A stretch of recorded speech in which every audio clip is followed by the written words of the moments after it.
Hello and welcome to race highlights of round 9, I think, for Singapore. I think it's round 9, but for Singapore. As you can see, I didn't recall qualifying. I'm just so fucking stupid at times. But yeah, I just forgot completely. Long story short, should have got pole. Best qualifying of the season though for me, so that is massive progress. We were only 800 still, despite setting two really poor laps. For what I was doing in practice, like practice sessions for full qualifying, it was two very poor laps. So for me to be setting two poor laps and that still to be a P3 is very good progress. That is usually like P8, and we're not even in the fucking contention immediately from the get go or on the back foot. P3s are decent. It's definitely we're definitely able to at least do something from there. Um, well, mainly because we had in just mainly because of our pure race pace. But anyway, we'll head. I fucking shout out Aston Martin getting their on air drivers into Q3 as well. They did very well. Flanking as well in P4. Falcon P5. Uh, I think Flanking actually had a grid drop, so he drops to like P9 or something. Teammate didn't have a great quality, about half a second off us, or 4/10 off the pace of us. Yeah, not really ideal. I was gonna him and Falcon are in a little battle for P3 in the drivers. So yeah, as you can see, there's rain coming in the race, which isn't ideal. Haven't done any practice in the rain. Well, it's a bit tricky because they haven't done wet. You can't do wet time trial, which is bullshit. But we move, but we go for the medium tire because it's approximate. So it's not going to be completely accurate. So it's either going to be it. We can either risk we started on the medium tire, even if the rain happened longer into the race, like I want to say 20 that's about, we would have still got there. I think to be able to switch to the wet tires, and honestly, if it came earlier, beneficial. The rain on this game is so unpredictable. Even on the weather forecast, it's not completely true. As you can see, we start with one lap less fuel, so I think it was 29.9 laps of fuel. Looking back, maybe should have fueled up a bit less, probably like 1.5 laps, maybe even two, to be honest, because of the rain and the fact we'll be stuck in traffic, which is a bit weird to call Gerbil and Cam traffic, but in this race, with the amount of practice we had and the amount of pace that I feel like we'll have, they, as you can see, yeah, I was pretty, yeah. So, good start.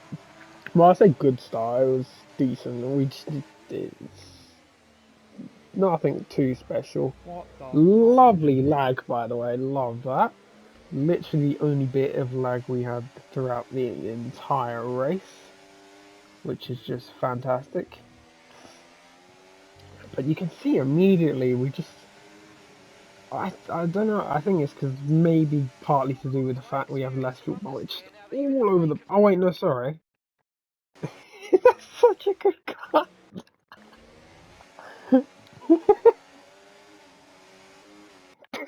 I thought that was still lap one.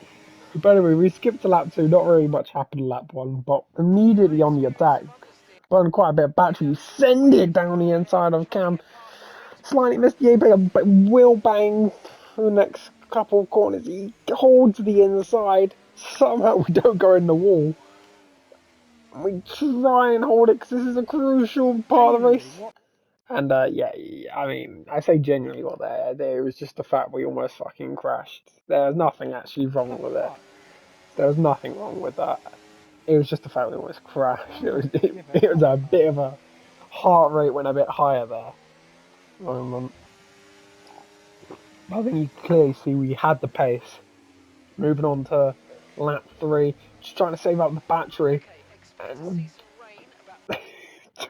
just to explain, Ryan Gerbil's gone into the wall. No, he's not done a Latifi and tried different track layout, which includes hitting some walls. No, his controller disconnected. So the fucking idiot literally did not practice all day, and what he played. We had practice session before this, so an hour, two. I want probably 2 hours. Sorry, he must have not charged his controller enough for it not to be usable for the whole session. I don't know. Yeah, it happens. To be fair, it happens. I've had it where I've been fucking close on my headset dying, or controller or whatever. So I've gone away with it. I've never had that problem. Oh, weirdly, I didn't notice this, but even with the VSC, we set a personal best on lap 3. Didn't notice that. That was quite cool. I think that personal best as well actually was better than most people's. Oh, you know, no. I'll have a look. I'll try and remember that when we get to the end. I'll try and remember that. But anyway, VSC ends, and we have. This is our opportunity. With Gerbil given Cameron's slipstream was a bit more tricky, but no slipstream, no DRS. We get to burn the battery and we get it well before the next braking zone. And we take the lead of the Singapore Grand Prix. First time we've taken the lead of a race since Hungary, which is very nice to be back at the front. I mean, we've been at the front for quite a few races now. More, I say at the front, but in the top 5 for quite a lot of races, but just need to get that consistency more and get that execution in qualifying better. Even in this race, the qualifying execution was not amazing. We got P3, should have had pole. It just need to execute these, be more clinical in qualifying and in the race as well, to be fair. Because there was a few mistakes that I definitely made, which probably led to me not winning this race. And say not winning this race, but I got a track limits warning. I don't think you'll see it because there's no point really. But yeah, it kind of just got me a track limits penalty, which basically probably cost me the race win. But you live and you learn. Got fastest lap of the race, 1:30.6. Very good stuff there. We have got some good pace. The VSC comes out again. As we're starting to pull away from Cam. What was the gap actually? About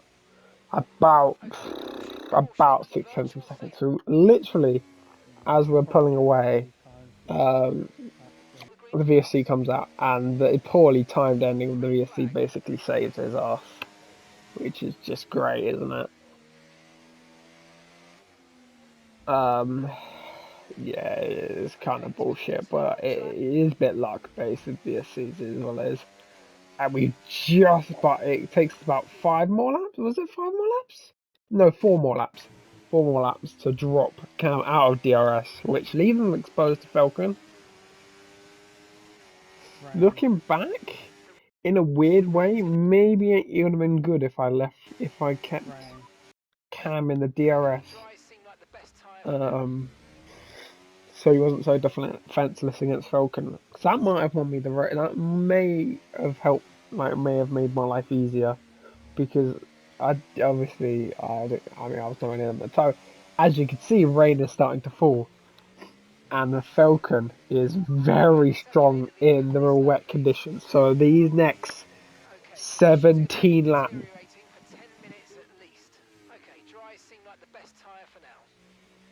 we had to make a decision. We had to make a decision, in my opinion. I made my mind up. The fucking mark was not being very reassuring on what tyre was better. But I made my mind up because there was no grip at all, and we went into the pits for the intermediate tyres. Make sure we don't speed in the pit lane. Nice, get that nicely stopped. And these next 18 laps are going to be the most grueling 18 laps of league racing I have had in a long, long time. Because it's going to be Falcon on intermediate tyres in conditions that he's driven on with these with the no assist, and he drives it very fucking well. He is very quick, and we basically done no laps in these conditions. So we are going to have to defend like our lives depend on it, and it takes about 6 laps for him to get his first attack, so I'm very proud of that. That would hold him off for that long. But he's trying to go round the outside. It's going to be tricky there, especially if we get our braking point well. I think he locks his rears. Yeah, he definitely, but he locks his rear tyres. I don't think you can see it clearly, but he's got his own, like, he's got a live stream himself. Very good.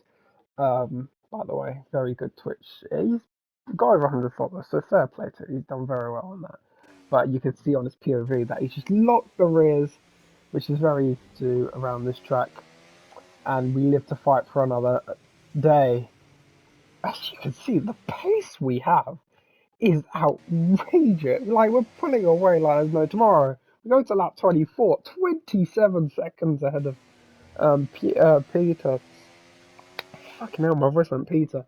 In the Sauber. Very good race, by the way, he's doing there up there in P4. Got overtaken by Jubble, who's done a very good recovery drive, except for the fact he's got 12 seconds worth of penalties. Anyway, back to the action. Lap 25, about 5 laps later, Falcon's trying to go down the inside. We do not make 2 moves just to fucking cover my arse. I mean, that kind of looks like it, but we're just saving the fucking car. And then we make 1 defensive move. And because he commits to it, we do a bit like what we did to Noah in Hungary. We just squeeze him as much as we can. And then just before the braking zone, we open up the corner for ourselves to try and get a good line. But he's very committed to it and just hops over that that curb, which kind of just catapults him into us. Maybe, in hindsight, probably should have been a bit wider, but I couldn't have known that he was hopping over that curb. I didn't know that he was going to hop over the curb because he might have been able to. We might have been fine if he didn't. So we have to make evasive action. Very surprised we didn't actually get damage from that. But then we get a 3 seconds time penalty and a legal overtake, so we have to temporarily give that place back. But we'll still fight for it because we're forced. Well, I say forced off the track. It is what it is. And Cam almost gets involved into it, but we keep the position. But he's got a good run because he's got a tight line. Because he's got a tight line. He's got an amazing run on us. We have to get this breaking point spot on. And don't we just? We get the elbows out, the elbows thrown, and we hold on to the lead on track. Unfortunately, on about lap 30, we get 1 more warning, so it's kind of dead in the mud. I mean, obviously not at this point. Lap's car is not too much of a problem as I thought it'd be. Lap 27, Falcon once again is on the attack. I'm just struggling for all sense of grip. Wait, did I do what I think I did? You know what was my one mistake? I shouldn't have changed my differential. I should have just kept it at fucking 25, bastard. Anyway, sorry, I just noticed that. I should have just kept it at 25. Because I was not getting fucking molested so hard on every fucking corner. Pause. Once again, I think we lock up a little bit. I think you hear a bit of squealing. I think he locks up as well as we touch. Yeah, you can see there, we lock up. We just about somehow keeping it ahead on track. He's trying to send it to the inside, get his nose in. We're not having any of it. Slam the door in his face. Have some of that. And then last about 4 laps or so, we just Yeah, we keep him at bay. We pulled away from Cam because as soon as we stopped fighting, we just fucking pull away from him. At this point, I didn't realize I had 4 warnings. I thought I won the race, but obviously when I looked at the, I knew when I looked at the race director, I knew that yeah, I was happy that yes was kind of I got a podium. That's not even a podium or winning. I drove my best. Like I drove so well. Just being under pressure for about half the race, I was very happy with that. Um, but yeah, there's the results. Yeah, my teammate did not have a good race for that P3. I think that's dead in the mud now. To be honest, that's a big, big mountain to climb. But mountains are allowed to be climbed, so he'll give it a good fucking go, I know, at Japan. So will I, because we're 5 points behind Red Bull now. Gerbil finishing P6 with 21 seconds worth of penalties is outrageous. But yeah, first podium, and to be honest, feels a lot more rewarding than most wins, even, so I'm not gonna fucking complain. And I think we reported each other, but it was like, if there's a no further action for either incident, fair enough. Because I reported him for like being over the curb, but that was more like in a sort of desperate way to try and get the win. It was like the only way I could think of. Um, but I didn't. It was like, here's the reason why I think this could be or whatever. But it just, yeah, if it isn't, fair enough. Because I did squeeze him at the same time. So it is what it is. It was just hard racing at the end of the day, and you got the win. And to be honest, I don't like losing to Falk in these conditions. Are you shitting me? That guy is too fucking quick in inters. So fair play to him. And yeah, have a glit. Have a good evening or good day, depending when you're seeing this. Adios, amigos.